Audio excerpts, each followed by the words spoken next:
Hello and welcome back to the Blizzard Arena here in Burbank, California. I'm Cloakin, and we just got done seeing a 2-0 victory for SPT over Soul Torturers. They're not out of the woods yet, one more match to go for them, but up next we have third seed from Europe. Team Expert takes on the reigning Blizzcon champions from last year, Ballastix. Let's head over to JC Gillyweed Gluck and the crew at the desk to get their thoughts. That is right, Kevin. I am back at the helm of the analyst desk for opening week of the HGC finals, and I am joined here with Skimmy, Grubby, and Caldor. Now, we just had our first match of Group D, SPT versus Soul Torturers. And Caldor, you got to cast that one. How'd you enjoy it? I really liked it a lot, and I think Soul Torturers would have deserved the third game there. They played really well on both maps, I feel, but in the end, SPT was a bit too strong. But I think a third map would have been pretty cool between the two of them. They were very evenly matched.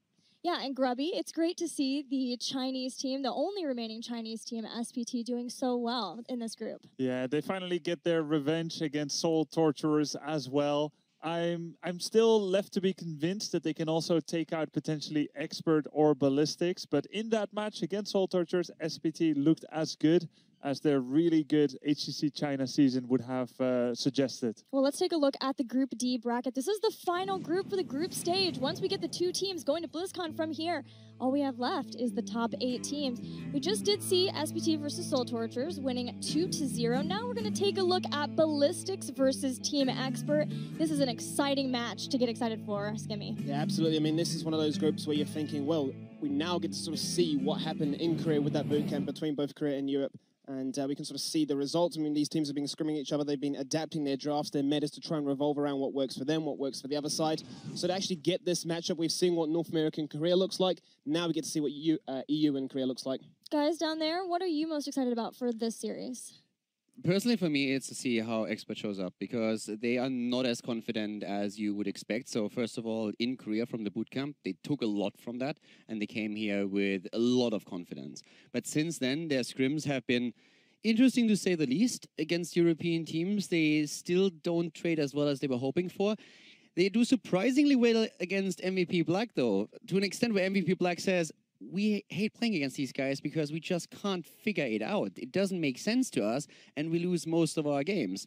But at the same time, you would think that gives Expert a massive confidence boost, but against other teams where they thought they should trade better, they're doing not quite as well as expected. So they're hanging in there and saying, like, well, let's see how that group works out. So for me personally, that's what I'm really looking for. Which Expert shows up here? In Grubby, we've got Ballastix, the previous global champion, of course, with BlizzCon, but they've had a lot of changes since we saw them last year. Yeah, they're one of my favorite teams. They have shaped the meta as we know it in a large part, and they weren't always sure what direction they were going to be having. They had so many world championships, and now here they are, second seed from Korea, but they might just prove to be the most dangerous team. It really depends, though. Their confidence level here going into this tournament is uncertain.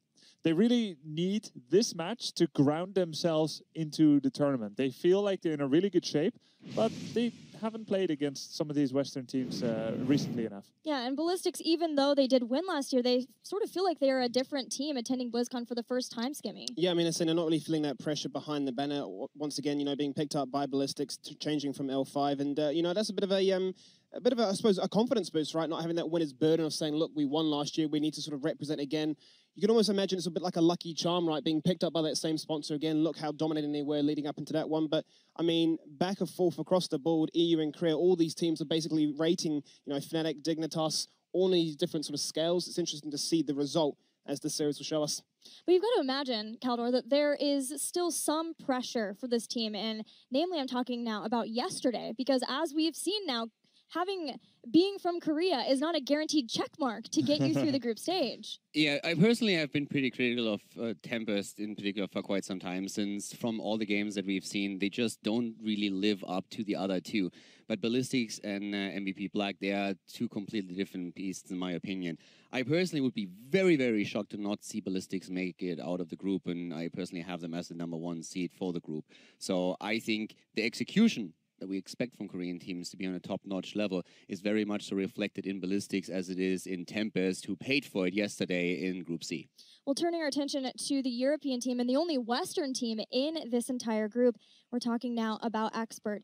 Expert for a long time has been trying to get to the point that they are now. They finally were able to shrug off being not in the top 3 when they got to go to the Western Clash, and then now here and their first fully international event. Grubby, who stands out to you as sort of the playmaker, the one who will be leading the charge against such a powerhouse as Ballastix? I mean, I think the 2 players that are taking the most limelight here is Nick, the ranged assassin there, phenomenal Chromie player, gets a lot of respect from the Korean teams as well. And then Bad Benny. The way that he plays tank is significantly different from almost any tank in the world. A lot of respect as well from our resident world champion, Fnatic. Breeze himself from Fnatic says that he looked at Bad Bunny to learn many crucial lessons about how Warrior can be innovated, how the Warrior role can be innovated. So that's really cool. They are a team that is really flexible in a lot of the different play styles that they can have. Kaldor, how important do you think that's going to be for this group and for this tournament? I think it's really going to be extremely important for them, especially the drafting, since this is what all the teams that don't deal with them on a weekly basis have stated, that they have problems drafting against them, because ADRD is absolutely not afraid to just completely flip the switch every now and then. And that doesn't only reflect to, hey, I'm all of a sudden going to pick like a Gazlo combo. He didn't go as crazy lately. But sometimes, for example, he will throw out a first pick or a first ban that nobody really expects and really keeps the opponent's team guessing. It goes to an extent where even some of his own teammates say, well, during the draft, we sometimes don't even understand what's going on. And it was incredibly fun to sometimes see Angelo during scrims, for example. He talks to other people during the entire time. And then once that the game starts, like, okay, what do we have? What do they have? And that's the first time when he actually sees like, oh yeah, I think I like our comm quite a lot here, because he just hands the reign over to ADRD at that point. Skimmy, do you have a point you want to add to that? Yeah, I was just going to say, I mean, adaptation really is a big factor at these tournaments, especially at the highest level, being able to sort of adapt to what other regions are doing, especially when you go to a boot camp. They discuss the factor of saying, look, we're going to go over there, we're going to sort of learn what they can do. Why take that risk at the tournament and go, oh, actually, they're a lot stronger than we thought they were in the first place, right? We learn that sort of objective at the get-go. We come into this tournament knowing what we're getting ourselves into. And, you know, they discussed at the last boot camp for the Kiev, for the Western Clash. They worked on team fighting. This time they've gone for the macro. So they're trying to form that more sort of well-rounded picture so that if they do need to go up against these different styles of teams, they know exactly how to counter and how to draft. Let's get into the Battleground pool, and then Kaldor, you can add on to that. But I want to see where we're going for Game 1 and what was banned. Team Expert has banned Sky Temple, a great choice versus Ballistic Expert. Pretty flexible on the Battlegrounds they ban. And then we have a Towers of Doom ban. That is not as consistent with what we see from Ballastix in the past, especially in their own region. We're going to tomb up the Spider Queen chosen by Expert. Yeah, and I just wanted to add real quickly to what Skimmy was talking about the meta, because when we talk about Dignitas and Fnatic, for example, as they headed towards Korea, they said they needed to learn quite a few things completely differently, whereas Expert stated from the get-go, our own meta was really doing extremely well in Korea. We adapted a few things from the Koreans when we saw a certain combo, a certain pick, a synergy that we didn't really include in our own drafts to the same extent that we now have in our arsenal. But overall, they said, we played pretty much what we're comfortable with, and we plan on bringing that not only to the opening league, but also to Blizzcon. And the main thing Experts said that they felt they benefited from that bootcamp is more team fighting skill and more aggression. They liked where they were at. They were actually even skeptical about how valuable the Korea bootcamp could be, but then ended up learning much in terms of team fight and aggression. But that's only been a little while ago, about a week ago, since they were still in Korea. So can they adapt that fast enough? Or has it been too much of a shock effect, leading to some more difficulty in scrim that you talked about recently, Calder? My biggest concern at this point is really the doubt that might be in their head right now. Because Koreans usually are very confident in their abilities, and for a very good reason. In any esports, they are all the way up at the top. They have a great infrastructure over there in Korea, and also a very good attitude towards practice and training. And I could definitely see that at this point, Expert might be doubting themselves a little bit, have some confidence issues, and that could be reflected in the gameplay. So for me, the first games here is a little bit just to... They don't necessarily have to come out crushing the Korean team here, but I just want to see how do they present themselves and what kind of Expert are we dealing with for the entire group stage. Yeah, and I mean, if anything, there might be a level of agitation. Be it, this is the last day of groups. They've obviously had a lot of preparation leading into this event for the opening week, but now they've come into day number 4. They've seen what other teams have been doing. Obviously, you've had a lot of scrims to practice around with. And scrims, you obviously always got to take it with a grain of salt, right, Grubby? You can't really look at those and say, look, we've beaten this team 10-2. Oh, we're going to absolutely destroy them on the day. Yeah, in fact, experts said that they scrimmed with Ballastix, which always feels a little weird to me because they're going to meet each other. Right. But they went a little bit easier, not showing everything, obviously, since they all know that they're in the same group. We are ready for this best of 3 between Expert and Ballastix, the number 3 seed in Europe, taking on the number 2 seed out of Korea as we start on Tomb of the Spider Queen. Looking there, I see Bad Benny saying he wants to drop the beat, so maybe a roll stop already happening here. He's going to go into the Lucia, perhaps. I think it's more the reference to Hooligan here. And it's still misquoted. What Hooligan was trying to say was drop the bits, and everybody misunderstood that. He couldn't really express himself properly there, and of course it got lost in translation a bit as well. So instead of getting some bits to have his team supported, he got mixtapes sent. Yeah, exactly. Yeah, so important, correct pronunciation. Still a win, don't get me wrong. Yeah, I mean, there could be some really good music in there. Here we are, Medivh banned by Ballastix. Homework done. Yeah, homework done. That is something that we criticized a lot of other teams, especially our Chinese contenders here at the tournament, have not really done a lot of homework when it came to North America, Right. which was very transparent in the first few days. But of course, Medivh, always a huge staple in the lineup of Team Expert with ADRD. In Europe, it's more or less an auto ban against them, especially on the map as Tomb of the Spider Queen, where they get a lot of value. So I really like that Ballastix have researched the team a lot. They scrimmed against them, as we heard before, so they are just playing that safe. I'm expecting a support ban to come in here. They decided to go for the ETC instead, so no mosh pits. We didn't really see too much mosh pit value at this tournament, as you were discussing before, Caddo, during that cast, but the cow was gone. It's not so much which hero Expert banned as the time which they spent on it that really surprises me. They used the full 45-second time pull, and Medivh could have been a predictable ban. So it's clear that they're going by daily shape and feeling, at least in part, because you could have written all this down on a piece of paper a week ago. If we get Tomb of the Spider Queen, they ban Medivh, we do what? So this part is, to me, interesting. They're going with their heart. With HGC being banned, the one thing that we also have to talk about, except him being, of course, a fantastic frontliner and bringing a lot of value with mosh pits and the power slides, the rotations, he's oftentimes played when you are trying to head into a hyper carry, because thanks to face melt, he can create a lot of space for his team. He's also a great counter against someone like Garrosh, for example, simply because he can, after a quick pull, always push him away here. So with that, it's already trying to nibble away at potential hyper carry compositions on the side of Ballastix, and I like that approach. I mean, that's what I was going to say, sort of like leading into my point. We know that SCSC tends to be a big focal point for Ballastix. They like to try and pick them up on the Vala, on the Grey main, hence why I think that the Testar first pick is indicative of that. But Tracer Ufa feels a little bit reminiscent of when we had Dignitas play up against Tempest, of trying to deny the Tracer. Yeah. Not necessarily you need it. If you want it, let's just use it. You know, We have... go ahead. No, I was just going to say, as you said with SCSC, both of the ranged assassins are very high statistically and are the ones to watch out for here. SCSC averages 4.4 kills per game, which is the highest of any HGC player, but Nick tops the charts for both average hero damage per game and average hero damage per minute, so definitely keep your eye on those two. What I really like here is, so Tracer, of course, is a bit of a deny pick. You see the Tassadar early on, you know that there's very likely a hyper carry play being executed, and on this map, Tracer can absolutely excel. An Expert is confident enough in their abilities to say, we don't need Tassadar to make this work. We've actually seen that more and more happening throughout the tournament here. And Ballastix reacts immediately with Murden, which I think is not really a surprise given how he has risen to the top in the tanks. We already have a good tank band out in the form of ETC, so that makes a lot of sense. But Ballastix felt forced to go into the early Vala pick here, whereas previously we've oftentimes seen the damage dealer drop down to the bottom picks a little bit more, since you are quite flexible with Vala, Lunara, you can drop a Cassia here as well. But right now, as Tracer is already taken away, they were a little bit worried that maybe Expert is targeting the range damage dealers. So they're playing it safe now and saying we have a very stable start, we have good synergy between the heroes, let's not risk anything here and just play the first game a bit more cautious. Yeah, because in theory, Expert could have banned Vala, picked Grey main. Suddenly you find yourself without an amazing Tassadar synergy. Exactly. And right now, I love the Garrosh ban here because we've just talked about how ETC could potentially set up for that.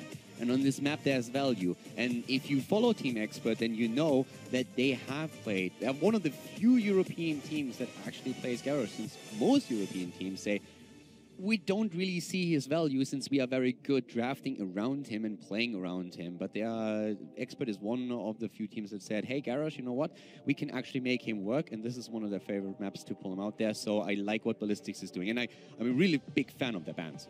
Yeah, honestly, could have seen Garrosh come out in those first 2 picks after the ETC ban. But yeah, the next 2 picks would have been a great option. Now not possible anymore. Expert. They have a lot of special picks that they make work. Chromie, Illidan, Diablo, Medivh. Of course, Medivh is already gone. A lot of options. I absolutely agree with what you, by the way, just said. I could have seen an earlier Garrosh pick for Expert as well, if not for that Tracer that signaled, hey, we want to have a Tracer composition, the Tassadar pick. So then they had to react, and with Tracer, they just wanted to make sure that they also have a panic button with Uther and the Divine Shield.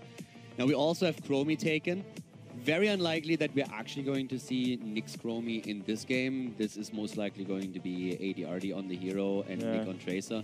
Malfurion being added to that, since we still want to have that double support. And for Tomb of the Spider Queen, Malfurion is one of the best supports by far. He has Wave Clear, he has Interrupt against channels, he's going to give you the additional lockdown. Like, he is the second support on this one. My point exactly, and to add to that even further, it gives you the entangling route, as well as the Twilight Dream to prevent any sort of all-in dive potential, right? So if they do, on the side of Ballastix now, go for, say, example, a Sonya and a Lucio, that would, to a degree, shut things down. But as you say, the Malfurion, especially the way that we saw Tempo Storm play it as well, acting as almost like a boomkin. You're a poor man's Gul'dan, so to speak. Very poor, but yeah, he has many aspects to him, Malfurion. Question is now, how do you deal with this team of Expert? It's 3 squishy backliners. Greymane will be the name of the game. Greymane and Rhaegar. We've got the double support comp here with Rhaegar and Tassadar. Greymane and Myrddin can jump in and find the target. A very well-rounded composition by Ballastix that doesn't lean too heavily in really any aspect of the game. Seems very early game focused, if you ask me. A lot of auto attack damage there, looking to try and find some kills, isolate those targets, and go for that early snowball.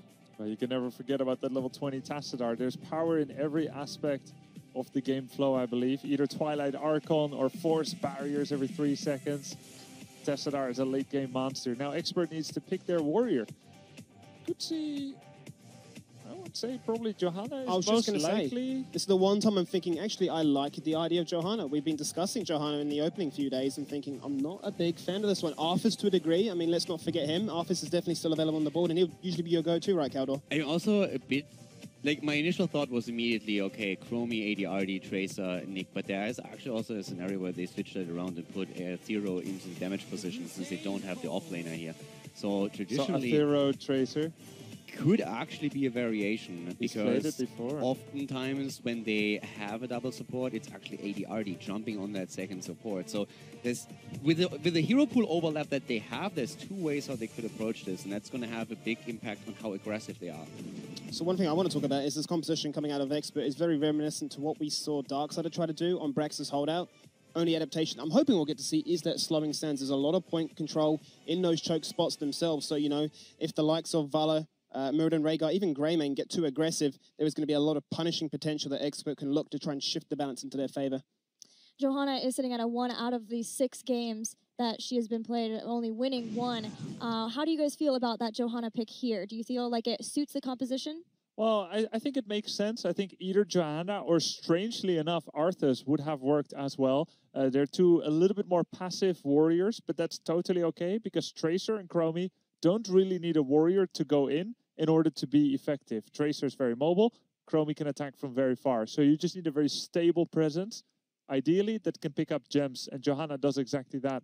I will say there's one thing, though. The reason I prefer the Johanna as opposed to the Arthas is it gives you the wave clear, which they need to be a little bit more reliable. Otherwise, they're relying far too much on the ideas of Malfurion, even Chromie having to utilize her one-shot cooldown, so to speak, on a minion wave. Plus, it gives you the blinding potential. Yes, you can make the argument that Arthas has that sort of slowing capacity, but the blind could and should find some value. I like Johanna for the reasons mentioned. Wave clear alone, the blinds that Skimmy just pointed out. Another hero, when we're theory crafting, that could have fit here is, for example, Stitches. With Stitches, you could have had the follow-up, you get the hook in, but then you also play a little bit more one-dimensional that you want to be. With Johanna, they have more potential to engage into the opponent, lead with a Blessed Shield, for example, try the Malfurion route. So it's two different playstyles. With Johanna, you're a bit more aggressive. With Stitches, you would have looked for those hooks and isolation kills. Well, guys, we are ready. Europe takes on Korea yet again. Let's check in with Kalaris and Wolf for Game 1. That's right. Thank you, Gilly. One of the most anticipated fixtures here of the entire group stage as a defending BlizzCon champions goes up against Expert, who has made waves in the past couple of months. Oh, absolutely. This is definitely one of my most excited matchups coming into this tournament. Ballastix looking to be back on point, kind of rising back towards their former BlizzCon champion selves. A lot of Korean teams giving a lot of respect to Team Expert right now. Bad Benny's ETC play, his tank play, and I think this is going to be a great best-of-3, man. Yeah, so do I. We're going to be going into this map in just a few seconds' time. Team of the Spider Queen to determine who's going to take the lead to start things off here. And as I mentioned before, these two teams, extremely high level. When you get to see Ballastix clash against Team Expert here, I'm excited for this one, Wolf. Oh, so am I. Let's go ahead and jump into this and introduce our blue team here on the left side of the map. It is Team Ballastix, otherwise known as L5. SC is going to be on the Vala. I have Hooligan on Muradin. I have Jungha on Greymane, of course. Will be SDE on the Tassadar. And last but not least, Swoy bringing up the Rhaegar. Love that they're using the mounts. Love that they've got the sprays, all repping very nicely. To the right-hand side, Curson on Malfurion. We have Bad Benny going to be rocking Johanna. Next up, Athero will be on Tracer. ADRD on Uther. And finally, it's Nick going to be playing the Chromie for Team Expert. So I want to ask you, where do you sit on the Johanna Stitches debate here? Because I really like the Johanna. I think it's a safer pick. You've got the blinds for the volley. You've got that needed wave clear. I'm a big fan of it. It's a good question because I felt like both could have fit. Not dissimilar to Kaldor's kind of point of view that we saw there. Obviously, it would have coupled lovely with the Malfurion and things, but he was totally right on the point that it's a bit more one-dimensional.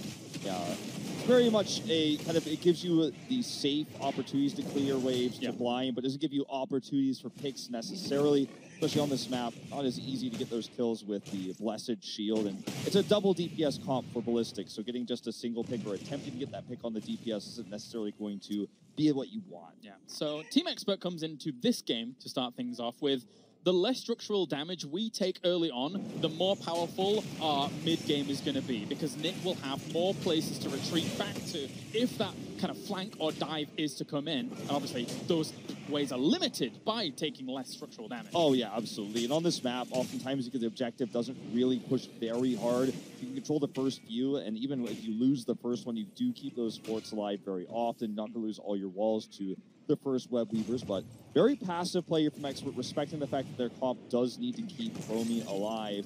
Just going to poke where he can, and this is a very even game at this stage. And Nick will need someone to babysit him throughout all of the early game, because he needs someone, ideally someone like Bad Benny, to go forwards, grab those globes for him, and then pull back. So it's a very slow style for someone like Nick in this game. Yeah, certainly. Odd that we see Ballastix running double DPS. We've seen mostly this been run with the Falstad out of the Asian team so far. Will be the Greymane volley here. So going back to Ballastix roots, just the solo support here. 2 DPSs. They have a lot of wave clear as a result. And that again goes back to that Johanna pick. They have a pick here though. Oh, does not actually kill that off there. So he keeps himself alive to start things. And Athero, got to be a bit salty about that one. I felt like he was on the kill there. Yeah, it's a bit odd. I don't know exactly what happened with that pulse bomb there. Might have actually been a prediction mistake in-game, as it might have looked like in the client it connected, but it did not. We'll never know, but... I think it was a task shield at the very last second. Okay. So... Very, very survivable there. Yeah. You have the task star shield, but close call nonetheless there for Swoy. Good supports here coming out for SDE, who said, you know, in his opening interview that he wants to make a name for himself on the Tastar, show how good of a Tastar player he is. Right. That's one way to do it. Yeah, get those shields going. If you can negate the damage, it's very nicely done. At the moment, Ballastix at this bottom lane getting a lot of value. Yeah, doing a lot of damage. Again, that wave clear control they have with Vala, Greymane, Tastar, Rhaegar. I mean, these are 4 heroes that have fantastic wave clear. It's tough for Team Expert to keep up. Just going to see them continue to rotate here very aggressively, knowing that, again, Expert for the time being has to play defensively, has to protect Nick. So there's not much Expert can do to punish this aggressive rotation with the wave clear. Yeah, absolutely. You're right on the money with that. Ballastix here is orchestrating this very well, and they're just being able to gather up the gems nicely with someone like Rhaegar at the front. As much as his support, he's a great candidate to be able to carry around some of those gems, get them turned in. 26 in at the moment.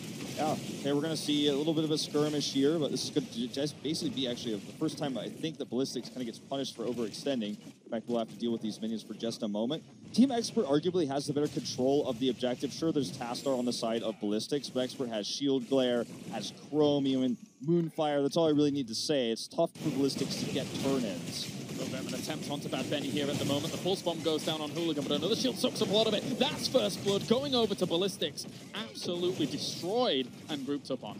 Looks like this might be an opportunity for Ballastix to get the first complete turn in here. They have enough carried at the moment with that pick onto Bad Benny. A lot of interruption removed. And I'll tell you something. If SDE continues the shield saving of cooldowns for when those pulse bombs go down, he will be remembered as a strong Tassadar like he wanted at the beginning. Exactly. And, you know, there's been many Korean Tassadars criticized in the past. Everyone knows Kyocha back in the spring season. SDE criticized season long for just being a Tassadar main. I was like, oh, Tassadar's such an easy hero to play, but I think it does take a lot of skill, a lot of understanding of timings. Talk about things like Force Walls and Archons.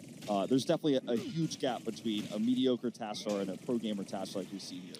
Dragon's Eye at 7, I say 7 in inverted commas, has been picked up for Chromie, you know what I mean. I know what you mean. So I'm wondering what we get, Temporal Loop or Slowing Sands. I'd much rather Slowing Sands because obviously the cleanse factor, but also the shields and things like that. You're going to have to really blow someone up fast. And sometimes you see it against double support, but it's like double main support, which can be an answer sometimes. Yeah, I completely agree because you have the ability to just Ancestral the second it's finished there. Pre-Ancestral, it's going to get the heals, the shields you mentioned. I think Slowing Sands is going to give you better opportunities to catch a Murden who's trying to retreat. For example, you have so much CC with the Uther, with the Johanna, if you could slow someone into an area in order to do that. So I think that's the better choice here. We'll see what she ends up picking as that level 8 does come around the corner here. Taking away all the walls, took down bottom 4. Athero putting pressure towards Yonghan. Doesn't quite do anything. So this is where Chromie's going to have to stick mostly to that top level. This is a big dive on Cursor. That's a good kill. Ballastix pick up a second. Very quick rotation through here. When you have a Rhaegar like this too, you can just sweep up real fast. The disruption there in mid drew the attention away. You do see Slowing Sands picked up, as you were saying, you thought was a better choice. But the scary thing for Team Expert right now is 10's right around the corner for Ballastix. This allows them to be aggressive. They don't have enough for a turn-in just yet, but Team Expert somehow needs to prevent that double turn-in without having level 10. They have a window of time they can try to catch up here, but if we see the double turn-in, we're not talking about walls anymore. We're talking about elimination of all Experts' keeps. Or sorry, forts, I should say. Yeah, that's true. Big distinction there. A different layer, different layer. SC going to turn in some gems, or actually moves back, realizing that he is in vision for a moment, and will move away. Nick looking just clean up this hard camp, and this is being saved. Although this invade, he realizes Anathero will capture it. Good moves by Ballistic, good anticipation. Let's see already what Slowing Sands can accomplish. It slows down these minion waves even, put SC in a very vulnerable position, but now that they can avoid it, they can start poking. They have so much sieging poke on the side of Ballastix with the range they have. Chromie has poke in terms of doing hero damage, and Ballastix has poke to do structural damage with Greymane Bala. And something that's very important about Chromie, especially Slowing Sands, that is undervalued, I would say, and not really kind of referenced much in Heroes of the Storm, is that it actually buys a little bit of time, especially for you on a small map like this, for the rest of your team to get level 10. Imagine if that Slowing Sands hadn't been there, and Ballastix with level 10 just asserts their dominance on mid lane. That's right. I mean, Greymane just presses W, keeps shooting, and they just keep throwing out those hungering arrows, and eventually this gets worn down for the wave clear you're talking about. So agree completely. It's not just for helping the longer team fights, getting those picks. It can be used against mini waves as well. All right, so Hooligan just takes a few shots to the face, will back off, and there is level 10 now for Team Expert. So they're not feeling too pressured as the turning comes down. I think we're just going to see all standard heroics here. There's no real argument for even the Tranquility. It's just he didn't click it yet. There's the Twilight Dream. You know, the Falling Sword just isn't going to work against this composition. It would be suicidal to try to hard engage into a solo support double DPS. Unless you had something like Sonya instead of a Tracer to then go for a leap in tandem with it. Yeah. Bless you for the win. Oh, see, a lot of damage, but not killed off, and that's the cooldown of the Pulse Bomb wasted for now. Yeah, unfortunately, you know, Jungha and the rest of his team were up at the front, just putting pressure onto Nick, so he couldn't get that follow-up shot to actually finish him off. And I like the fact that Swoy is so willing to hold on to the Ancestral. No panic there. Very calm and collected, knowing that's not going to be a kill. Yeah, very, very true. Group score down on Hoogan actually takes a lot of damage. He will jump away, though. Does he have third wind? No, he doesn't. Nope. So it'll take a little while longer for him to actually heal up. At least for him, he is running that avatar, you know, unlike Hong Kono, who I think definitely was trying to get famous yesterday with his Stormbolt, or sorry, his Haymakers. It certainly did not work out in the end. The craziest guy in the game. Craziest guy in this tournament, potentially, but no longer. Rip 1/3 of Korea. But, you know, I like the build here. It's safe. It's good for the map. You're rotating around. You want to get those hammers out. Obviously, with the poke that Expert is lacking, third wind isn't going to be as useful in most cases. But right now, Team Expert just, again, they need to prevent this turn-in, but they want to do so without losing all their gems. If they fail to stop this turn-in and lose 3 of their members, for example, they might just lose the game as a result because they just have so many carried at the moment.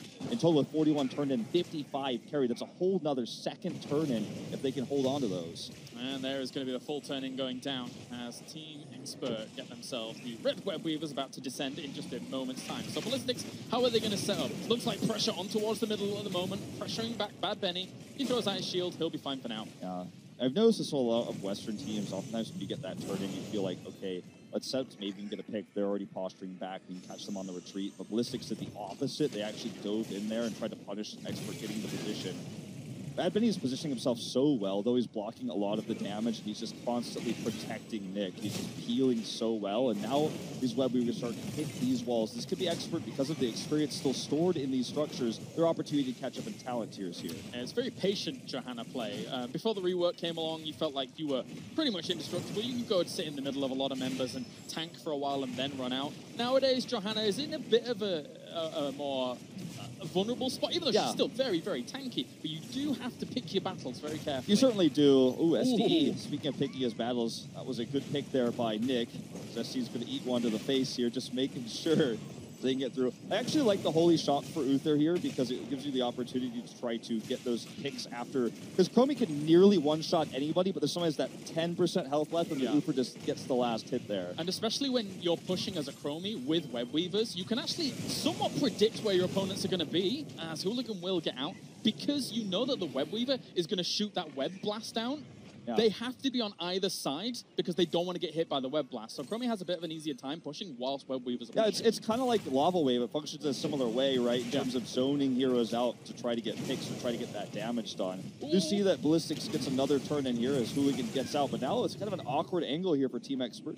Good retreat, though, not going to stick around too long. Bad Benny burnt his Blessed Shield there, didn't connect with Muradin, so that's going to be down for a little while this turning does go down, trying to chunk this as quickly as possible. Yeah, again, just using these slowing sands to stop the chunking from coming through here from Jung Up. He's in position now, and I don't think Team Expert can really find a pick here. In fact, they're not really even doing much to this Web Weaver at the moment. As you can see, the split off of SC to the top lane, getting that extra experience, doing that extra direct damage here to grab this top fort. And that scenario I was talking about, all forts down, is now the case here, and even keep walls are being threatened, Polaris. So Team Expert needs to be careful. This is an aggressive move by Bad Bunny, but they're just so desperate to keep this wall alive. They're about to be down a talent tier. You can see that Bad Benny can be on the other side of that wall safe because of the slowing sands. Actually, you know, if Greymane actually wants to jump in and try and put some pressure onto Johanna, then he's in slowing sands, and then it's a hard time. Yeah. So this is really a smart defense, but they are still losing structures, as you mentioned. Yeah, you know, I feel like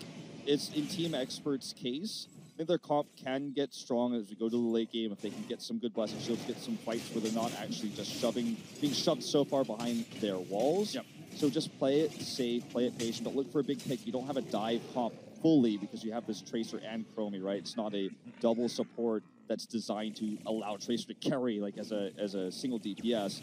Kind of trying to defensively poke, maybe you get a defensive pick. You go to the late game with your keeps up, you've still got an opportunity back into the game. However, if you do just kind of sit there and defend and defend and defend, then suddenly you've got 84 gems carried, your keeps get worn down, turn-ins keep hitting you, so it is a bit of a catch-22 problem right now for Team Expert. And SC's been on par with them. He's been poking just as well as they've been poking, especially when Johanna's been at the forefront of the fights. So, and he's one of the best ranged assassins in the game, so it's fair.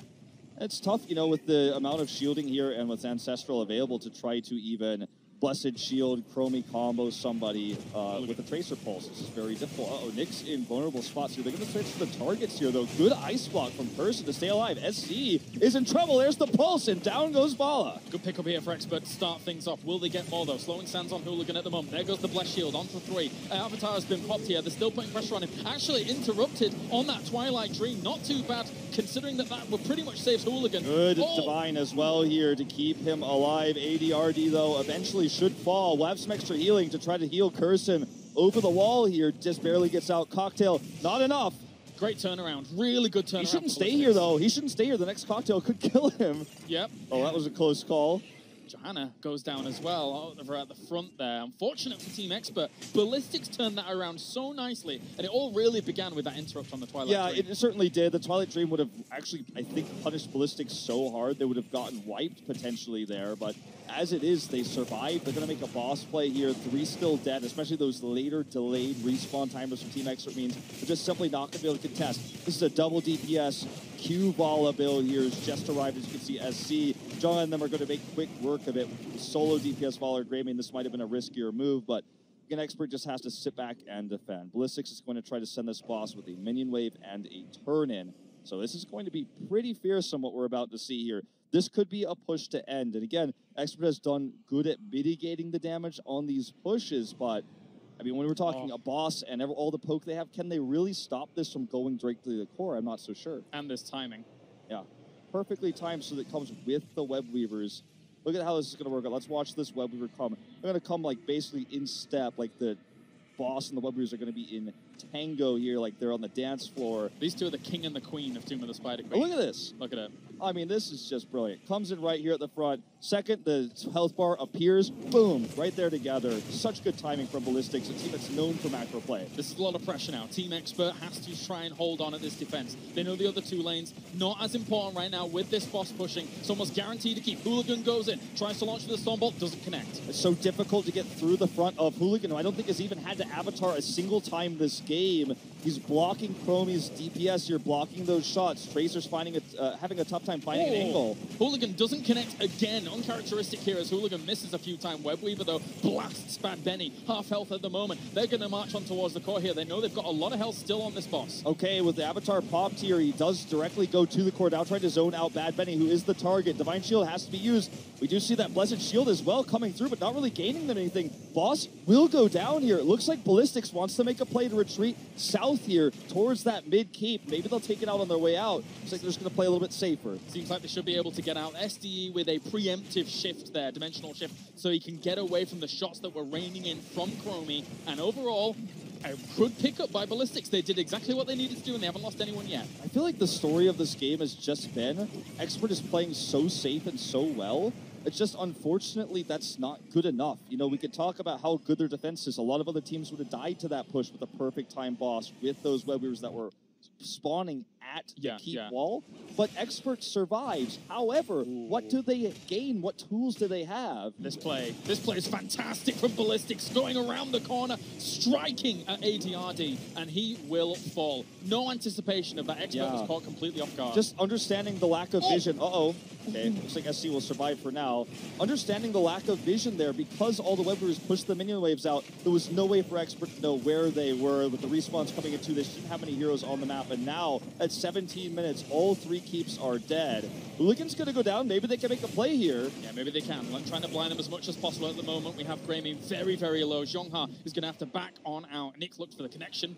Just a little too far. Here's the reveal. They're going to try to get one more shot, potentially. I think it's too far away. Too far, yeah. Too far. So they will get away. Well, and I mean, that was kind of a crazy play. Zhongha was willing to turn around there despite not having the Ancestral. They were far enough away, and now, like, what does Expert do? They put their backs against the wall. No keeps. They have got enough for a turn-in, but they can't contest it because they have level 20 against them. Do they just sit back again and defend for 20? I feel like it's not going to gain them anything. We've seen crazier recoveries, but the one thing that is glaring to me is that Tassadar has negated any effort. Apart from 1 kill on Valor, he has negated any effort that we've seen Chromie and Tracer have for a blow-up. Yeah. SDE has been on point with that, so they need to somehow bait a target to be shielded and then try and punish another one. I mean, they know Ancestral's down. They saw it. Maybe if they could try to get a kill onto SDE himself, it could win them the longer fight. They could bait a dimensional shift, as you're saying. But how do you kill a Tassadar? Yeah, it's so tough, man. He's going to be able to be shielded. He can shield himself. He can dimensional shift. He can be healed. Ancestral's going to be up to 25. This team just doesn't have a good initiation minus the Blessed Shield to start a fight off right. They have a very defensive setup, and Ballastix is abusing it with the poke. They have 2 ranged DPSs, the range from Tassadar. Look at all this Psystorm damage. Now they've got Twilight Archon. They might just do, as we saw Tempest do yesterday, walk to the core and end with that Twilight Archon. An attempted damage on Hooligan, but it's going to be fraught with danger for Bad Benny, as he has to walk through 2 Psystorms, and when you have to do that, you're basically taking like 700 There's just damage. so much range damage, it's insane. Yeah. I mean, I don't even agree with the Lightning Bond choice here with how passive they're playing. Like, may have wanted to do something else there. Might have wanted to get Wolf Run for faster rotations because we're not seeing aggressive play here, not getting much value out of the Lightning Bond. It's just simply moving forward, posturing. Now they've got the catapults here. You can see Nick is in the top lane trying to clear that, and I don't know, man. Look at the Psystorm damage coming through. They're looking for picks, so they want to end this right now. They're closing the door on this game. I mean, Ballastix literally wants to go for the throat with Unleashed at level 20 as well. Get your additional charge if they just want to smash through this competition. Which means Nick has to be so far back, which means it's tough for him to get damage, and you can see a little bit done here, but it's just simply not enough. That needs to be paired with a Pulse Bomb. As we saw, the 2 kills in this game were situations like that. Here comes Hooligan. Yeah, looking for the lockdown, and that's going to be very quick on Bad Benny. He falls fast, as that's going to be ADRD also being pressured. A combo. Oh, SD! He almost dies, but it's not going to be enough. Uther is going to be the next to fall. Okay, he has the ability to just keep his Twilight Archon going. I think this is going to be core. Too much damage here. SDE does go down. That'll be the 3rd kill for Expert, but they fall here in game number 1. Good rage, good control of the poke, safe play from both teams, and that's why we have a game that went pretty long. We're talking nearly level 20 for both teams, but only 11 kills on the board because of the passive nature of these 2 teams. But with the compositions chosen, I think that won out for Ballastix. They had more poke, and it was just defend, defend, defend for Expert. To me, they had more control over every single fight. With the blow-up potential on the side of Team Expert that was thwarted again and again and again, I feel that Expert moving forward needs to go for something that's a more sustained team fight. And in those moments, look for mistakes on the side of Ballastix. Would agree with you there, Caleris. Let's see what our desk has to say about it, though, as we throw it back over to see what they think about that game. Hold on. Thank you, guys. Tomb of the Spider Queen is dead and gone, with Ballastix getting a victory 1-0. Skimmy, it kind of felt like it was a slow game blown open by just one single play. I mean, it felt almost a bit like both of these teams trying to feel each other out. Okay, what have you got? What have we got? And you could feel there was a lot of tension that was there, and it sort of all unleashed that one big fight around that top hand, and they go for the kill. Initially, it looked so good as a result of that kill by Aethera on Tracer, trading out SCSC on the Valor, but then suddenly the Twilight Dream gets interrupted. Hooligan survives. They turn things around. They get the kills. The gems are gone. They get the gem hand in. They get the top boss. And without any gems, without any level 20 catch-up potential, very limited options for Expert to try and get themselves back into that one. And that was their map choice, which, as I'm sure you're going to say, Caldor, is what you do best.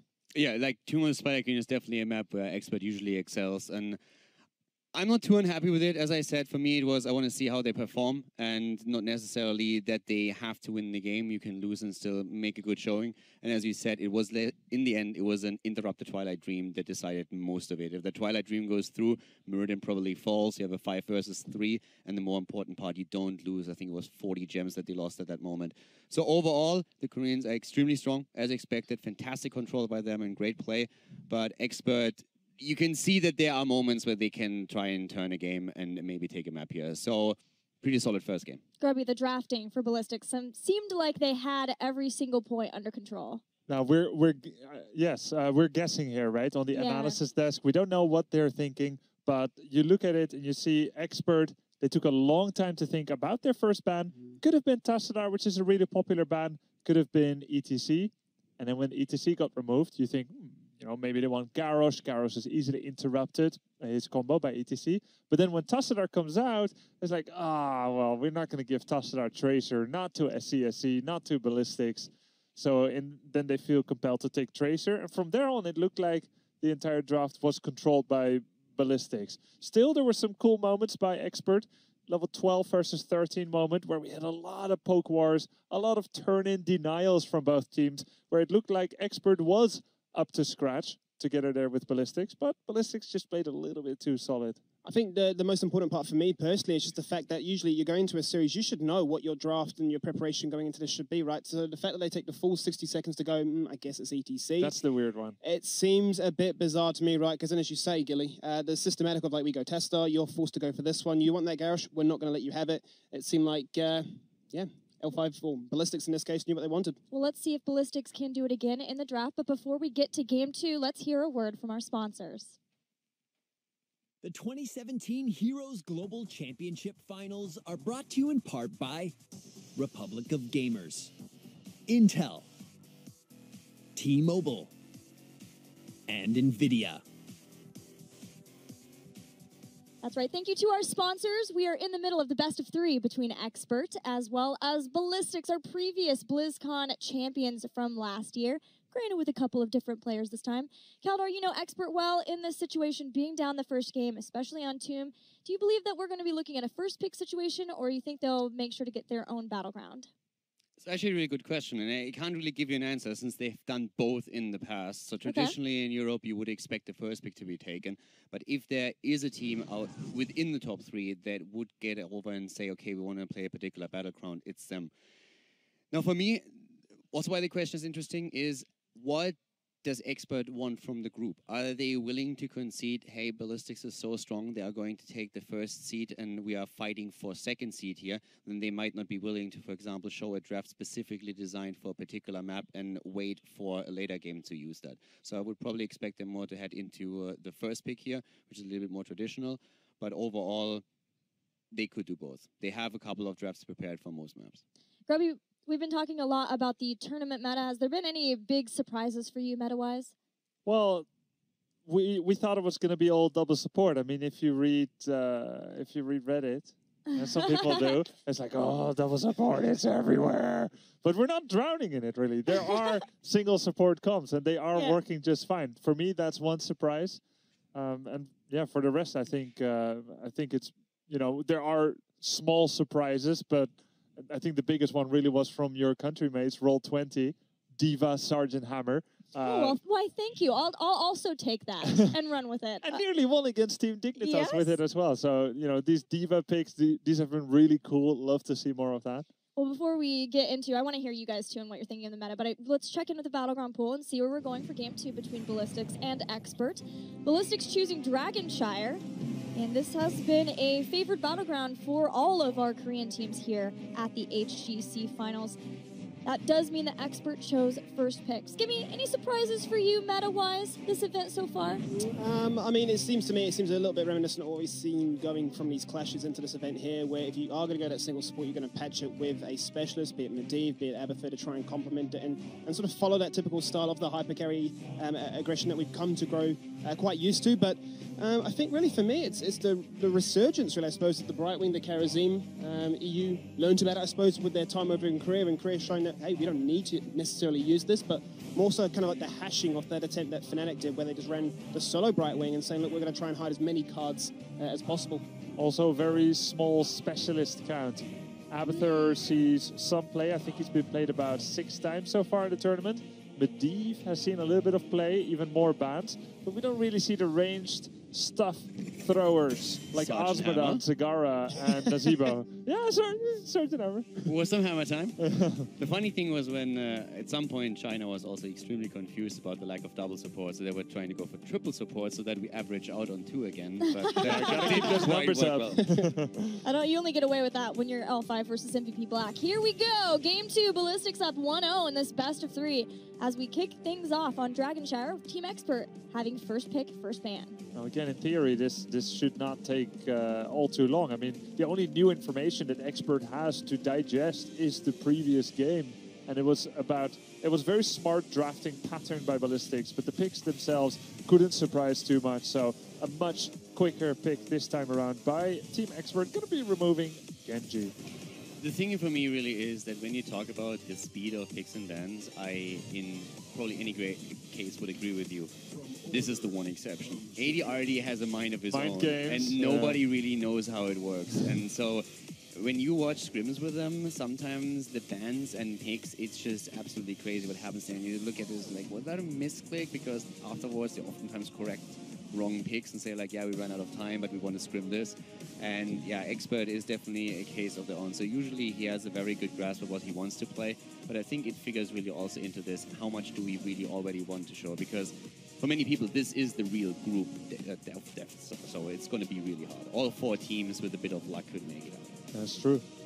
I like the adaptation already by them to just to say, look, last draft it was pretty rough for us. We're going to go for the Tesla this time around. Let's see what Ballastix want to go for. Wouldn't be too surprised or wouldn't be too opposed, I suppose, really, if they just went for the Oriole as well as the Vala in this rotation. Even just the Sonya to guarantee a strong solo laner. Yeah, I don't think Vala Oriole is like the best opening anymore, but if any team could do it, it would definitely be Ballastix with SCSC on Vala. For now, it's going to be Merdin and Rhaegar. I like the Meridian pick a lot, especially since the control that we saw through Meridian on the last map was absolutely fantastic. I really loved the way that every play that Team Expert was trying to do was shut down by Meridian, so that was exceptional. We've been talking about how strong he is, and Ballastix showcases that from game to game, so I think this is a fantastic pick for them. Merdin and Rhaegar have done great today. Just to combine the first 3 days plus today, Merdin's win rate is 17 wins, 12 losses. That's a lot of picks and a pretty decent win rate. Rhaegar is 17 wins and 9 losses. Yeah. Definitely the top emerging picks of the tournament. It's really interesting to see Rhaegar be so high in win rate and pick rate, considering when his change came in, the redistribution of his healing numbers. Everyone was like, Rhaegar's dead, there's no way, he's just a walking ancestral healing, and yet... It's almost like everyone has a knee-jerk reaction to any change. Change is bad, change is bad. But I feel as if people almost forget, the reason you want to go for the Rhaegar, right? The kit just does everything. You've got the wave clear, you've got the sieging potential, you've got the potential to be a very strong four-man, rotations, even camp clear, right? So why would you not want to pick that Rhaegar? I feel the changes would have probably had a bigger impact on his pick rate if it wasn't for the double support. If we don't, we've seen a little bit less here, but overall, oftentimes you complement a healer with a second, get some utility in, and then you can play around it if you feel that Rhaegar doesn't offer as much as you really want here. But oftentimes teams these days also go in an ETC, take proc rock, try to get a little bit healing out of that, play with material. And actually coming back to your question earlier about meta, I expected Tyrael to be picked way more than he is picked. We have seen him, but not nearly as much as I expected from Korea and China. And Ballastix, in one of their matches against MVP Black recently, the one they lost 3-1, they went Tyrael 4 times in a row. They won the first one, but Black was going for a very funny triple support comp on Cursed Hollow in HGC Korea. And that was 4 times in a row Tyrael, so definitely Ballastix has the recent playing experience with it. They just don't see the situation yet, apparently. Well, for them, Ballastix, both of the warrior players can play, or both of the melee players can play him, so that does give them some flexibility with that too, but it does seem like Jungha is the better of the two when it comes to Tyrael, so maybe it is that if they're going to be sticking with more of a single warrior, double support style strategy, then that is what they want to do, is have Hooligan on a more comfortable hero. And there it is. Yeah, the priority for the Valario isn't going to be in that first rotation, but I mean, like you say there, Grubby, if any team can do it, this would be them, and I mean, you give SCSC the resources and they'll single-handedly do what needs to be done. Very stable composition again by Ballastix, double support, utility from Rhaegar and Oriole, Vala, Meridian. I mean, this just looks really solid. And this is something that we've seen Korean players do often against European players, not just in Heroes of the Storm, but StarCraft 2 as well. Play something that is just extremely well-rounded with the core belief that they will execute better. And right now, of course, we are just asking ourselves what's going to be the hyper carry here for Team Expert on the side of Nick. What is Benny going to choose on the front line? For Ballastix, as you said, Grubby, it's a very cookie-cutter draft that we have here so far. And the double support Vala, we've seen that mid-season brawl, it has been dominant on this map in particular, especially when you looked at China. So now we could see that triple bot lane once again with a pressure play, trying to push through that. Expert, they have a lot of comfort picks already, with Sonya at the top going to be played by Ethereal. Then we have Cassia now in play. And we get our Tyrael. Not on the side of Korea or China, but Europe at this point just says, you know what, Bad Benny, we're going to go straight in with the Tyrael, going to use that sanctification, engage with Sonya and Cassia, and try to bring the fight straight up to Ballastix. So Team Expert has one of those really cool mass protection comps. Double support, Cassia with blinds, and a lot of armor when she moves, and Tyrael with shields and sanctification. It's the 4 protectors. And then you've got Sonya, who from level 16 onwards gets a lot of extra health and protection as well. A very survivable comp, but maybe not the ideal map for it on Dragonshire, as there is a lot of splitting to make the objective work for you. So this comp would do fantastic on Warhead Junction, for instance, where you group up a lot. Here, well, Team Expert will have to be creative and patient, as Tyrael pre-10 is a little bit less than a warrior. I'm just wondering the direction now the Ballastix go for this 5th and final pick for Jongha. I don't know if they're going to go for the Dahaka, make sure that they have the Brushstalk available to try and really solidify their dominance in that bottom lane. And that is where they will go for. I mean, typically speaking, this is what we got used to, right, with the Valorial. You just absolutely dominate the bot lane, Cassia or not. You, on the side of Expert, now have to try and find value in the mid lane, in the top lane, and I mean, that can come from the sort of the Sonya, Brightwing polybomb, so to speak, that we've been discussing, right? If we're not going to win one lane, we need to at least try and find some value in a side lane or elsewhere. I feel like if both teams were rolling for an RPG character sheet, every time you see Ballastix spreading their points very evenly among all the different attributes and characteristics, whereas last game, Expert was very much about poke and burst, and this time they're very much about protection. So a lot stronger statement of direction by Expert in both games, and with the Ballastix being a lot more standard and stable. Kaldor, you said that there were a lot of comfort picks in the first few picks that we saw for Expert. Now adding in the Cassia and Tyrael, what are your thoughts on that? I like the picks for them. I like the idea where they're going with this. Then again, I have to agree with Grubby that I would have expected it more so maybe on Cursed Hollow. Grubby mentioned Warhead, which is also a good map for it. So that's something that where they have to play around it. But I still like that they want to be aggressive here. And again, Ethereal excels on Sonya. ADRD has played a ton of Tassadar. Curson has single-handedly destroyed teams with his Brightwing play. So I like the way they're going with this. I still have to say that I see Ballastix just as the stronger team overall here, and they have shown it on map number 1. And I also like what they are doing. It's very clean, very standard, but with the execution level that we expect from a Korean team of that caliber, I would still give the edge to Ballastix here. Yeah, I mean, I just had to amplify that point even further, right? They've got their cookie cutter, as we've coined it, composition. They've shown the execution is there. It's just a matter of playing it now and saying, look, we're going to go for that 2-0. We don't really know the sort of mentality that Expert are going into this one. Are they looking to try and hide strats? Are they looking to say, look, we're probably going to verse Ballastix later on into this one, so why not like try and hide what we need? We can just cruise through on second seed.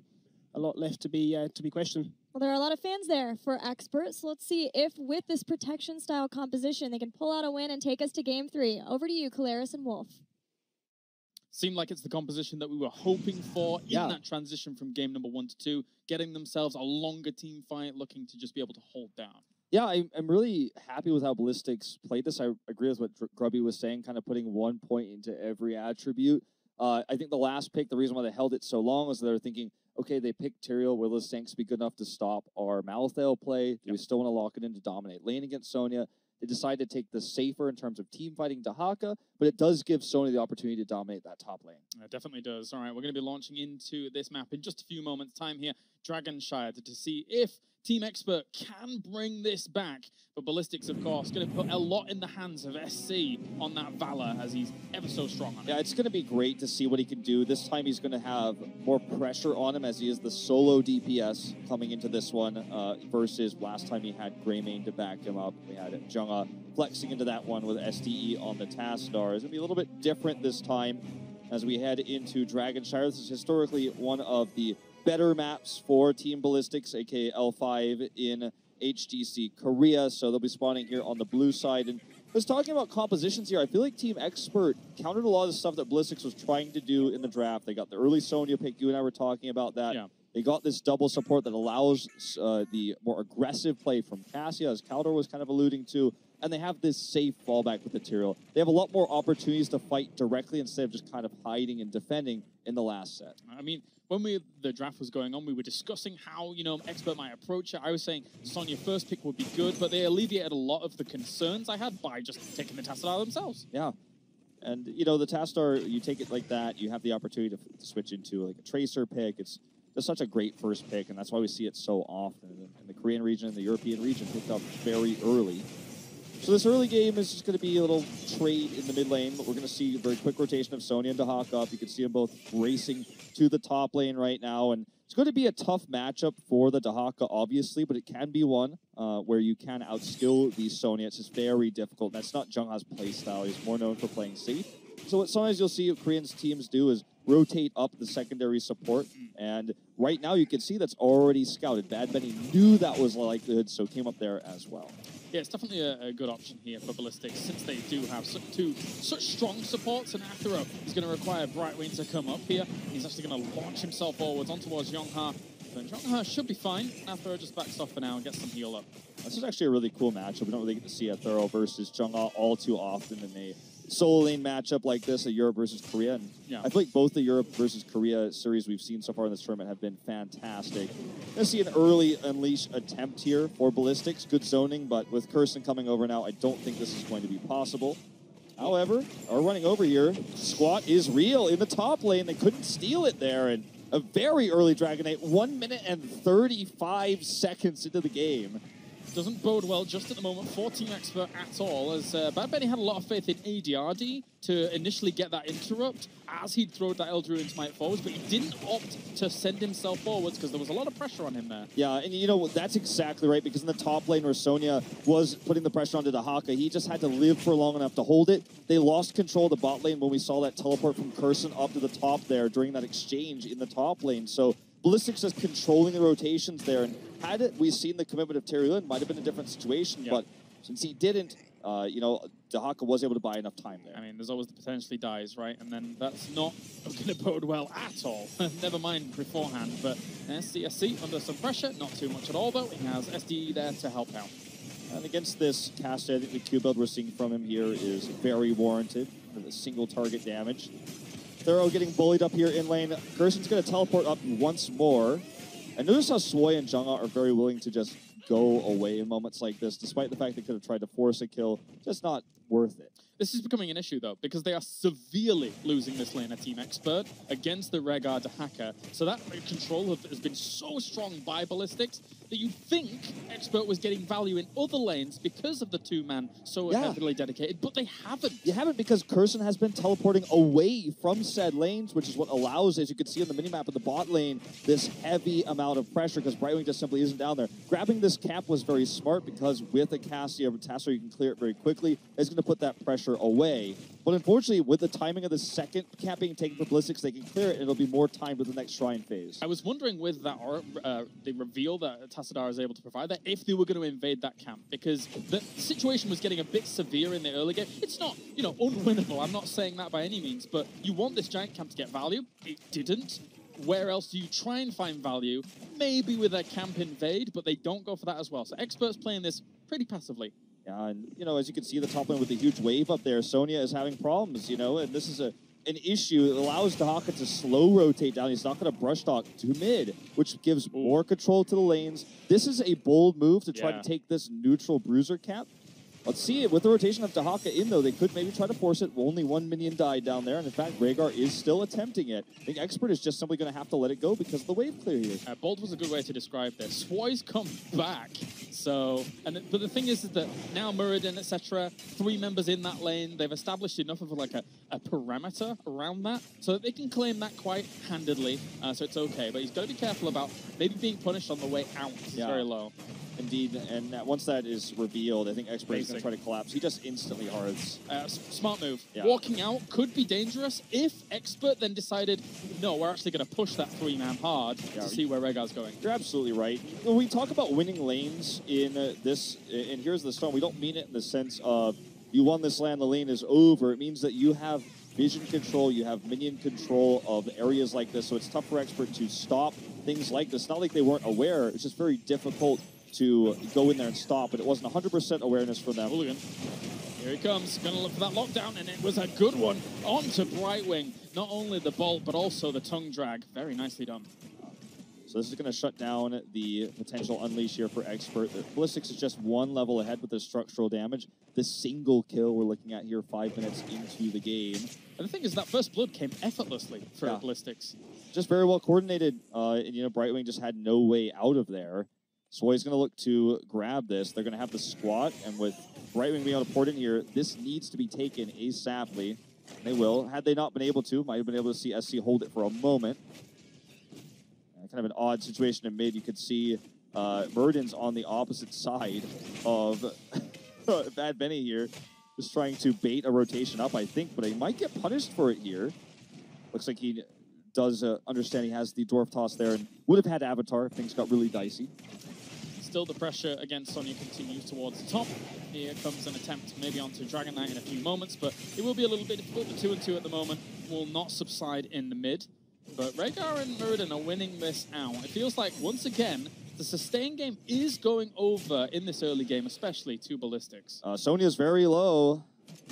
Up there on the top lane, I believe, just barely escapes, but it's a close call up there. Kind of a trade going on as Daka will take control. Curson is going to rotate down. Looks like I misread that actually Sonya wasn't low. Full of fake news, but Thuros, as he is in fact not low, is going to get collapsed upon here. Might be low in a second. He's low here now. Oh, there's the 10. They're going to keep pursuing you, and they will take him down there with that bite coming in, as well as Murden getting the last hit. Very well done by Ballastix to punish that attempt rotation. So I wonder if, you know, we saw Brightwing not even lock in the Emerald Wind in that moment. I wonder if it would have been worth it to try to save him with, you know, the Emerald Wind. Right. Risky, might have died anyways, so I can respect Kirsten's choice here to let this go. We're still at small death timers.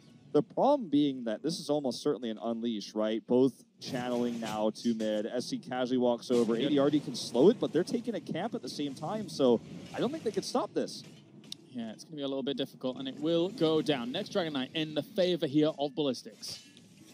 Oddly, we have Force Wall coming in here as well for ADRD, so looking to dominate the battlefield in that way. It does work well with the Emerald Wind. You can isolate a lot of targets, and then Cassia and Sonya can go ham, as they say, on said targets. But with a player like SC whose positioning is so good, you're going to be hard-pressed to make that happen. Here's a potential Emerald Wind bomb coming through. Trying for it, and the damage dealers, meanwhile, though, where is Sonya coming in?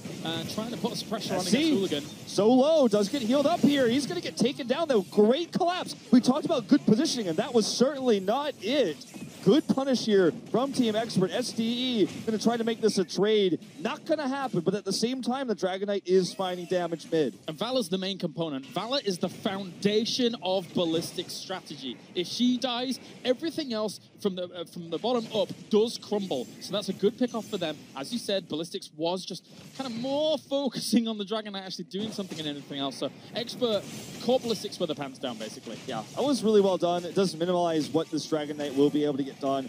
Mid fort's down. The keep wall, I think, took minimal damage at best. So it's not like this is a big, lost to cannon tower only. Not like this is a play where Ballastix can threaten the keep or anything with their next Dragon Knight immediately, or walk down mid to punish it with heavy poke like they had on Tomb of the Spider Queens. Different comp, but we talked about SC's good positioning. I don't think he thought that Expert was going to react so well when he stepped over the boundaries there. Serial Eldrune's max away. All is fine. Noticeably, like a slightly different variation. It's not different to the normal Western meta, because Reciprocate's so very common. But the level 7 that we saw from the Korean teams, Chinese teams, to be able to have speed off of that Elderune's might is actually very potent, and I really like seeing it. So much so that when I get home, I'm going to be doing that instead of Reciprocate. I like it a lot. It gives you opportunities to, on this map especially, kind of delay Dragon Knights. You can chase down targets. You see a lot of late game on this map, and just gives you the ability to help slow those mounts, for example. It's a bit of a bait here by Ballastix. I don't think Kirsten is going to fall for it, though. I mean, when you're taking aggro from a fort like this, it feels too obvious. Kirsten knows their hero's missing at the moment. He realizes that that fort is gone at that point. There was no way he'd be able to defend it from the next wave and the Dahaka with the Brightwing alone. So I think as much as, you could stay there and try and clean things up, it's a lost cause. Just leave it. Try and find something else on the map. Exactly. They did try to find something else on the map. They tried to go for that invade on the blue side Siege Giants there. It didn't work out, but could have been an opportunity, whereas at the top he had nothing. SC Again, very aggressively positioned here. Benny going deep right now. Does have that Aldruins to escape, but he's so low. Has to sank, in fact. This is not the sank they wanted. Sanctity still low as Hooligan looking for a Stormbot potentially, and will try and go on Nick, and that is going to be Nick falling there on the Cassia. If he goes down as he's moving against auto attacks, it's a bad time for Team Expert. That was a bit of a choke move by Bad Benny to stay that long, and in that fight, perhaps a communication error as well. An Expert maybe thought that we were going to see a port into a Brightwing Emerald win to try to set up a fight there, but it just didn't happen. All right, Brightwing's going to leave here. Doesn't Bolt. think can hold this. Just got to go. No way you can really do much against Hooligan up in that top spot, especially if there's reinforcements with only 5v4 on the map. So we talked about how this Dragon Knight can go directly to that slightly damaged keep wall. It wasn't completely taken out, so Expert has some time. But opposite to last game, they don't have a lot of poke in terms of defense. They're going to have Cassia's very limited poke and Brightwing and Tassadar. So this Dragon Knight, if they actually commit further mid, could get a keep. This was actually very clever, and I'll talk about it in a moment, but this is an assault on towards Ballastix here as Hooligan pops himself the avatar, keeps himself alive, and now Yongha joins the fight with the Dragon Knight. He intentionally didn't go far because he knew Expert was going to try and punish the 4-man down to the bottom while the Dragon Knight was Yeah, they active. wanted to 5-4. The Dragon Knight's not really a hero. There's a missing Dahaka in this battle right now. Bad Benny gets low. Good Emerald win here to help disengage. Zhenghe actually in a bit of an awkward spot here, just trying to kite back. Here comes the port. It's too late. Sank not up for 10. Zhenghe actually wants to go in and get a grab after this Dragon Knight is destroyed. Good dimensional shift here for ADRD. But even though they lost Tira, they lost Bad Benny there, I think that aggressive move at the end of the day actually saved their keep. And even though they lost a member for it and they fought down a talent tier, I absolutely think it was the right move for Expert. It's a crazy little dynamic, right? They learned from their previous Dragon Knights, like, oh, we'll just go Dragon Knight mid. Oh, you're going to come around us 5 and like pick off one of our members, SCSC, the most important member. We're not going to go that far with the Dragon Knight. We're going to give you the opportunity if you want to fight, but there's going to be a Dragon Knight involved as well. Yeah, if you lose your Dragon Knight, if you lose your team down in bot, the Dragon Knight gets a clear before you get a keep anyways. Your opponent catches up in experience. It's just not worth the risk there. Zhenghe's going to heavy invade onto Athero with that vulnerability there. Does have Burrow available, so Athero needs to be careful. Emerald Will's going to have to be used yet again defensively. Look what SC can do, though. So much damage. Very, very low at the moment. So is Athero in the midst of all things up towards the top. There goes Sanctification, helping him out at the moment. They capture themselves that hard camp while this fight is going on. Ancestral Heal lands, trying to look for Athero, but it looks like Brightwing to the top is in no man's land. Oh, man, Ballastix cut this team in half. Down goes Curse, and Athero is going to get knocked away here by Detainment Strike. This camp's going to help take out this wall. They won't get much more than this, but it's going to push them closer to 20.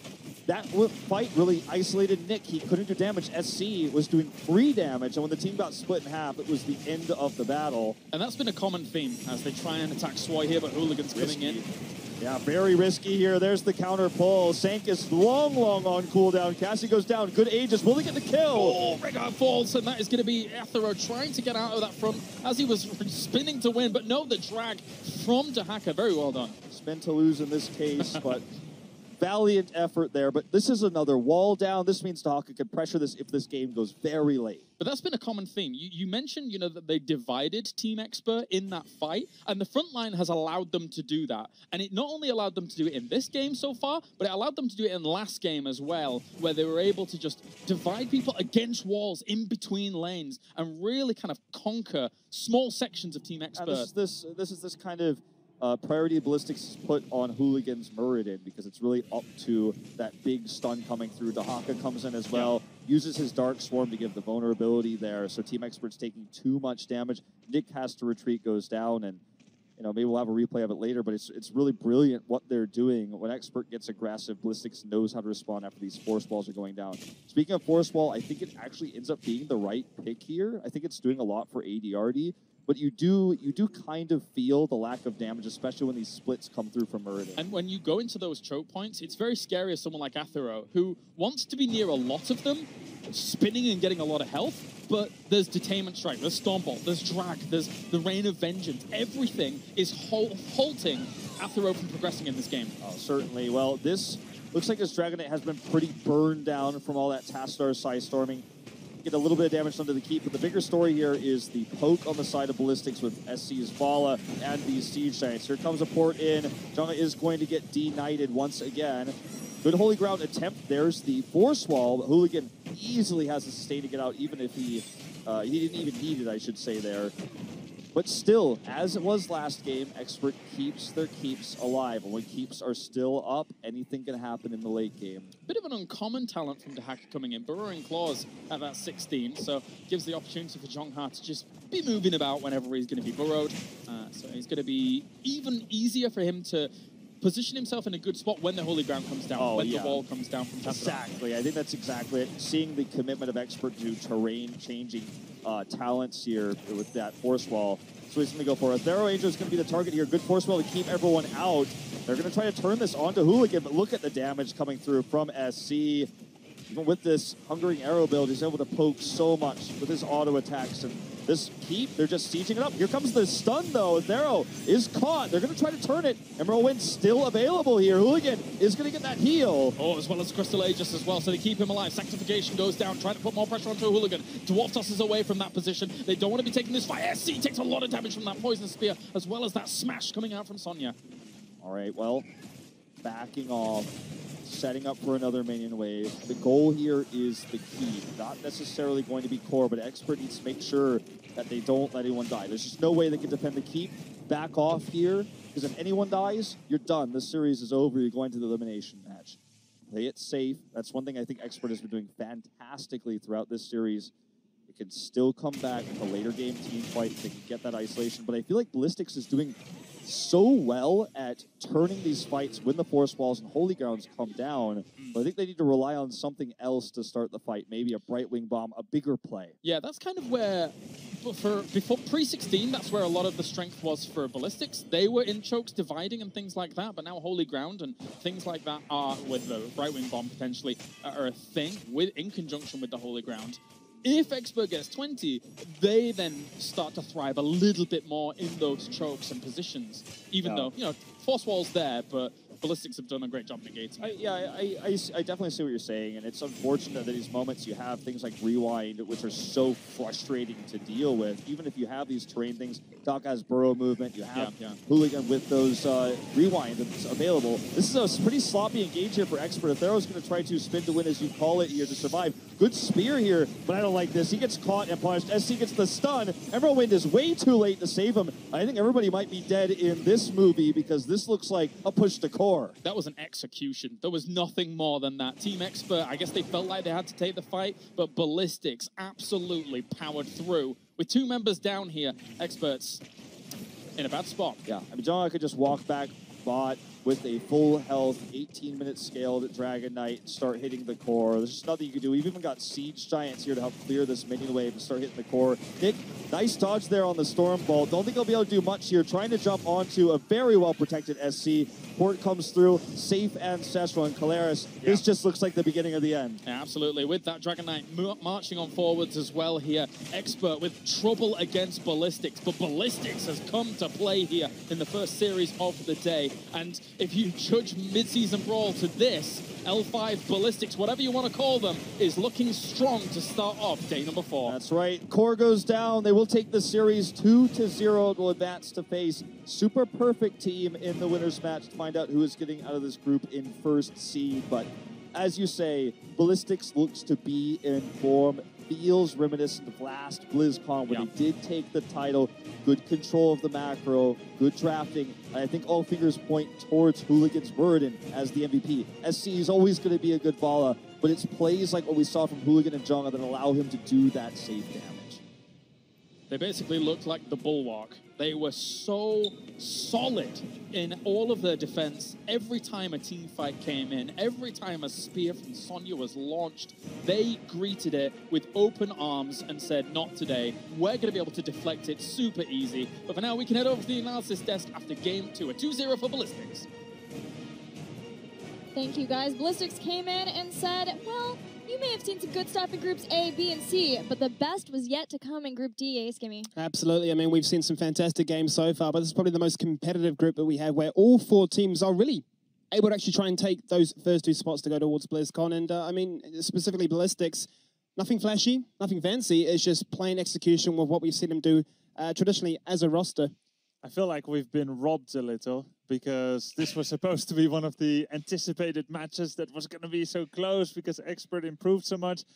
they did look good, but Ballastix makes their opponents look almost chanceless, just like they've done in the tournaments that they've won. It just looked methodical, clean, and yeah, hopeless for the foes. Final thoughts, Caldor? I mean, when we're talking about Europe, there is still a gap between Dignitas, Fnatic, and Expert. And Ballastix, I feel, have shown what Tempest couldn't. There's the superior execution of builds. So they were clearly the better team here and deservedly take the victory. Would have loved the third map, no doubt about it. But Ballastix, I was the high favorite heading into the games, and they showed it. Well, I'm looking forward to Ballastix versus SPT Korea versus China. But for now, let's head to the stage with Cloakin for an interview. Thanks so much, Gilly. That's right. I'm here with SCSC, captain of Team Ballastix. Congratulations on a dominant win here in Group D. I've got to ask you, in Media Day, we spoke a bit. I asked you if you were feeling a bit of the pressure being the reigning Blizzcon champions, the return of the Ballastix sponsorship, and you said, not really. We have a different roster. We feel good. But now, with the departure of Tempest out of this tournament and NA advancing, are you feeling even more pressure to perform as a Korean team? 먼저 우승 축하드립니다. 그리고 사전 인터뷰 동안에요. 저희가 전 우승자로서 그리고 새롭게 블리스틱 스폰서 다시 구하셔가지고 대회 참여하셨는데 혹시 긴장감이나 압박감을 느끼시냐고 물어봤는데요. 긴장감이나 압박감이 없다고 하셨는데 최근에 이제 저번 경기에서 이제 템페스트가 이제 예선을 탈락하고 이제 NA 팀들이 많이 강세를 보이고 있는데 이거에 대해서 어떻게 생각하시나요? 이번 대회가 NA가 개인적으로 제일 폼이 올라왔다고 생각해요. 그래서 C조에서 누가 떨어져도 이상하지 않은 상황이었는데 템페스트가 떨어졌던 것 같아요. 거기서. He believes the NA team right now has the most potential in the series right now, and he says the Group C was actually a very strong group, and he didn't really know which one's gonna drop and which one's gonna win. So he wasn't quite surprised at all when NA actually went up and Tempest went down. Gotcha. Now, SCSC, I got to ask you a personal question. I know you are known as one of the best Vola players in the world. What is it about that hero specifically that you enjoy playing and that makes you so effective on? SCSC 선수는 지금 세계에서 발라를 가장 잘 다루는 선수로 사람들이 알고 있는데요. 혹시 발라 영웅을 선호하는 이유가 따로 특별히 있나요? 발라를 딱히 선호하는 이유는 없고 그냥 그 전에 발라가 좀 OP던 시절이 있었어요. 그래서 그때 연습을 좀 많이 해둬서 언제든지 뽑을 수 있게 된 것 같아요. He doesn't actually prefer Vala that much compared to other heroes. It's just that there was a period when Vala was very OP and was very strong. So at that time, he just practiced Vala a lot and it just stuck to him, and he keeps using it since. Got it. Okay, well, you're not quite in the clear yet for that BlizzCon position. You still got to battle through SPT in the winner's match. How do you plan to attack the team from China? 아직 중국 팀의 SP팀이 남아 있는데요. 어떤 식으로 공략할 생각이신가요? 이번 블리즈컨 와서 중국이랑 연습을 한 번도 안 해봐서 스타일을 정확히 잘 모르긴 하는데 그냥 전경기 보고 했는데 그냥 정석적으로 하면은 충분히 올라갈 수 있을 것 같아요. During this tournament, he never actually played with the China team, and he doesn't exactly know what their play style is. But he believes that if he just plays regularly as they practice, they'll probably beat him. All right. Well, SCSC, I can't wait to see that match. Good luck. All the best in your preparations. Okay, Ballastix advances to the winner's match. They will be taking on the team from China, SPT, after just a short break here from the Blizzard Arena here in Burbank, California. Stick around.